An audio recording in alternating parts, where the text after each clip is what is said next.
Power star Pawan Kalyan ప్రస్తుతం deputy CM Pawan Kalyan power స్టార్గా ఆయనకున్న ఇమేజ్ గురించి ఎంత చెప్పుకున్నా తక్కువే. ఆయన మొదటి సినిమా నుంచి ఇప్పటి వరకు చేసిన అన్ని సినిమాలకి ఒక ప్రత్యేకత ఉంది. ఆయనకున్న ఫ్యాన్ బేస్ అసలు మాటల్లో వర్ణించలేం. ఆయన స్క్రీన్ మీద కనిపిస్తే చాలు జనానికి పూనకాలు వచ్చేస్తాయి. ఆయన స్టైల్ అంటే ఇష్టపడని వారు ఉండరు. ఒక ప్రత్యేకమైన మార్కును సంపాదించుకున్నటువంటి పవర్ స్టార్ ఎంత ఫ్యాన్ బేస్ని సంపాదించుకున్నారో మనం మాటల్లో చెప్పలేమన్నమాట. ఆయన సినిమా వస్తుందంటే కలెక్షన్లో మోత మోగిపోతుంది, బాక్స్ ఆఫీస్ బద్దలైపోతుంది.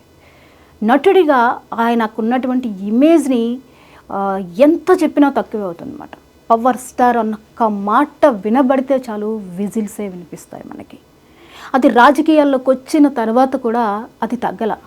రాజకీయాల్లోకి వెళ్ళిపోయారు కదా, ఇక సినిమా స్టార్గా ఆయన అభిమానులు దూరం అవుతారేమో అని అనుకుంటూ ఉంటారు. కానీ పవన్ కళ్యాణ్ విషయంలో అసలు ఏమాత్రం ఆయనకి ఫ్యాన్ బేస్ తగ్గల, ఇంకా పెరుగుతూ వచ్చింది. అందుకే రాజకీయాల్లో కూడా ఆయనకు ఏ మాట్లాడినా చాలా తేలిగ్గా జనాల్లోకి వెళ్ళిపోతుంది.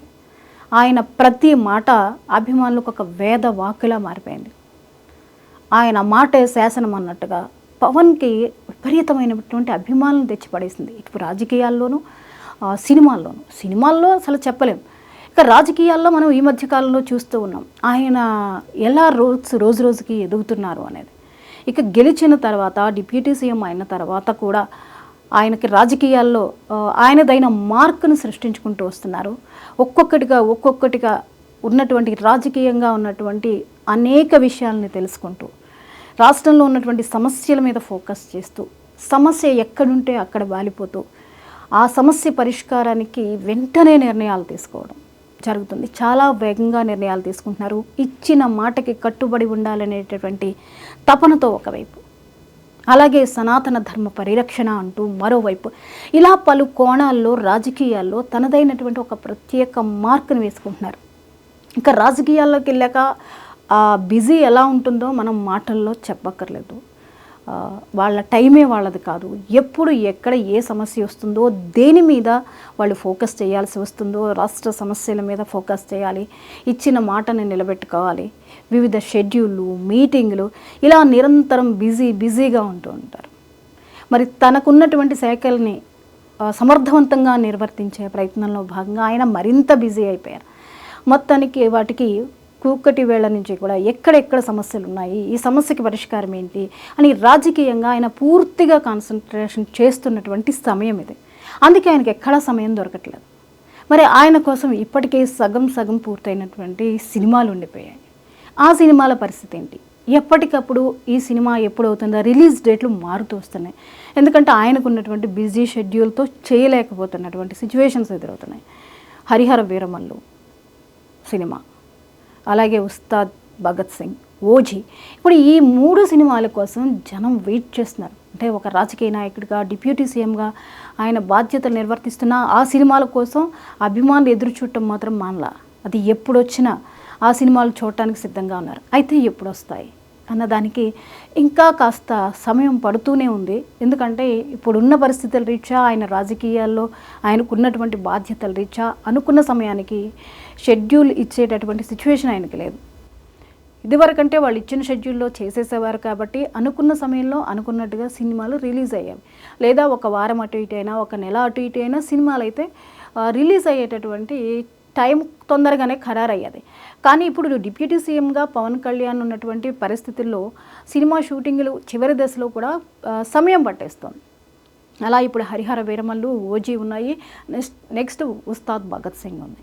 మరి ఈ 3 ఎప్పుడు రిలీజ్ అవుతాయి అనే దాని మీద రకరకాల డేట్లు వినిపిస్తున్నాయి. కాబట్టి వాటిని మనం ఖచ్చితంగా అయితే చెప్పలేము. ఈ నెలలో ఒకటి అవ్వచ్చు, సెప్టెంబర్లో ఒకటి అవ్వచ్చు, ఇలాంటి టాక్స్ వస్తూనే ఉన్నాయి. అయితే హరిహర వీరమల్లు ముందు పూర్తి చేసుకుని రిలీజ్ అయితే ఆ తర్వాత ఓజీకి ఛాన్స్ ఉంది పూర్తవడానికి. దాని తర్వాత మిగిలింది ఉస్తాద్ భగత్ సింగ్. మరి ఈ ఉస్తాద్ భగత్ సింగ్ కూడా పూర్తి చేసుకుంటే ఎంత టైం పడుతుంది? పట్టచ్చు, చాలా టైమే పట్టచ్చు. ఎందుకంటే ఓజీ రావడానికే సెప్టెంబర్ రిలీజ్ అవడానికే టాక్ అయితే వినిపిస్తోంది. మరి హరిహర వీరమల్లు ఈ నెలాఖరికని కొందరు టాక్స్ అయితే ఈ నెలాఖరికైతే ఇప్పటికే చాలా జరిగేవి కాబట్టి హరిహర వీరమల్లు ఎప్పుడు వస్తుంది అనేది కరెక్ట్గా ఇన్ఫర్మేషన్ అయితే మనకి ఎక్కడ అధికారిక ప్రకటన రాలేదు కాబట్టి హరిహర వీరమల్లు ముందు పూర్తయిపోతే తర్వాత ఓజీ పూర్తయితే నెక్స్ట్ ఉస్తాద్ భగత్ సింగ్. ఇప్పుడు ఈ మూడిటిని కంప్లీట్ చేయాల్సిన పరిస్థితి అయితే పవన్ కళ్యాణ్ మీద ఉంది. ఎందుకంటే ఆల్రెడీ అవి షూటింగ్స్ అన్నీ అయిపోతూ చివరి దశల్లో ఉన్నటువంటి ఇవి కొన్ని ఇంకా 30% మిగిలినవి కొన్ని ఉన్నాయి. సో వీటిని పూర్తి చేయాలి. వీటిని ఎప్పుడు పూర్తి చేస్తారు అనేది ఇంకా ఆయనకున్న షెడ్యూల్ మీద అయితే ఆధారపడి ఉంటుంది. మరి తర్వాత ఏంటి, పవన్ కళ్యాణ్ ఇంకా సినిమాలు చేస్తారా, ఆయన ఎప్పుడు సినిమాలు చేస్తారా అని ఇంకా ఎదురు చూస్తున్నారు. సినిమాలు చేయమని కూడా అడుగుతూ ఉన్నటువంటి రాజకీయ నాయకులు కూడా ఉన్నారు. కానీ ఇప్పుడు ఆయన చేసే పరిస్థితుల్లో లేరు. ఎందుకంటే ఉన్న సినిమాలే పూర్తి చేయాలి. ఆ తరువాత పోను ఇంకా మరింత బిజీ అయిపోవాల్సిన పరిస్థితి ఉంటుంది. ఎందుకంటే పూర్తిగా రాజకీయాల్లో ఇన్వాల్వ్ పోయినప్పుడు ఇటువంటి షూటింగ్స్కి సమయం చాలా తగ్గిపోతుంది ఆయనకి. కాబట్టి ఇంకా తరువాత సినిమాలు చేస్తారు అనేది ఒక మాట అయితే పక్కకే పెట్టచ్చు. ఎందుకంటే ఇవి 3 పట్టాలెక్కాలి, పూర్తవ్వాలి కాబట్టి, 3 రిలీజ్కి వెళ్ళాలి కాబట్టి. మరి పవన్ సినిమాల్లో చివరి సినిమా ఉస్తాద్ భగత్ సింగ్ అవుతుంది అన్న టాక్ అయితే టాలీవుడ్లో హల్చల్ చేస్తుంది. మరి ఇది ఎంతవరకు నిజమవుతుంది? ఉస్తాద్ భగత్ సింగ్తో ఇక పవన్ సినిమాలకి గుడ్ బై చెప్పేస్తారా?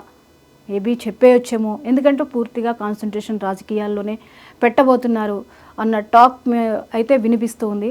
ఇది వాస్తవం అవుతుందా అవ్వదా? పవన్ కళ్యాణ్ సన్నిహిత వర్గం నుంచి కానీ సినీ వర్గాల నుంచి కానీ డైరెక్ట్గా అయితే ఎటువంటి స్టేట్మెంట్స్ రాలేదు, కానీ అంచనాలు అయితే వేసుకుంటూ ఉన్నారు. ఉస్తాద్ భగత్ సింగ్ పవన్ కళ్యాణ్ చిట్ట చివరి సినిమా కానుంది అన్నటువంటి టాక్ అయితే నడుస్తోంది. ఇది నిజం అవ్వచ్చు, కాకపోవచ్చు. కానీ పవన్ కళ్యాణ్ ఒక రాజకీయ నాయకుడిగా ఆదరిస్తున్న ప్రజలు పవన్ కళ్యాణ్ని స్క్రీన్ మీద మిస్ అవుతారు. ఒకవేళ ఉస్తాద్ భగత్ సింగ్ తర్వాత ఆయన గనక సినిమాలు చెయ్యను అనే ఒక నిర్ణయానికి వచ్చేస్తే ఇక పవన్ని మళ్ళీ మనం వెండి తెర మీద చూడలేం. దీన్ని మాత్రం అభిమానులు ఎట్టి పరిస్థితుల్లోనూ జీర్ణించుకోలేరు. ఎందుకంటే పవన్కు ఉన్నటువంటి వీరాభిమానులు అలాంటిది, ఆయనకున్నటువంటి అభిమానులు సంఖ్య అలాంటిది. పవన్ స్టైల్ని ఇష్టపడినటువంటి వారు ఎవరు ఉండరు. ఆయన డైలాగ్ చెప్పినా, ఆయన స్టెప్ వేసినా, ఫైట్ చేసినా, కాలర్ ఎగరేసినా, ఏది చేసినా అది ఒక సెన్సేషన్గానే ఒక మార్క్ని క్రియేట్ చేసుకున్నారు. దాన్ని ఎవ్వరూ బీట్ చేయలేరు. పవన్ కళ్యాణ్ స్టైలే వేరు. ఆ స్టైల్ని చూడాలి స్క్రీన్ మీద అని ఆయన అభిమానులు తహతహలాడుతూనే ఉంటారు.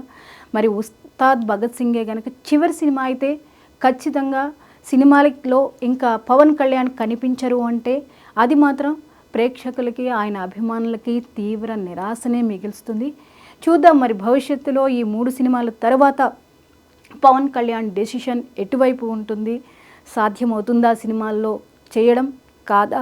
మరి రాజకీయ ప్రాధాన్యతే ఇవ్వాలి కాబట్టి, ప్రస్తుతం రాజకీయాలే ముఖ్యం కాబట్టి కీలక పదవుల్లో ఆయన ఉన్నారు. డిప్యూటీ సీఎంగా బాధ్యతలను నిర్వర్తిస్తూ ఉన్నారు కాబట్టి భవిష్యత్తు రాజకీయాల మీద ఎటువంటి ఇబ్బంది కలగకుండా రాజకీయంగా ఆయన పోవడానికి ఇక రాజకీయాలకే పరిమితమైపోతారా?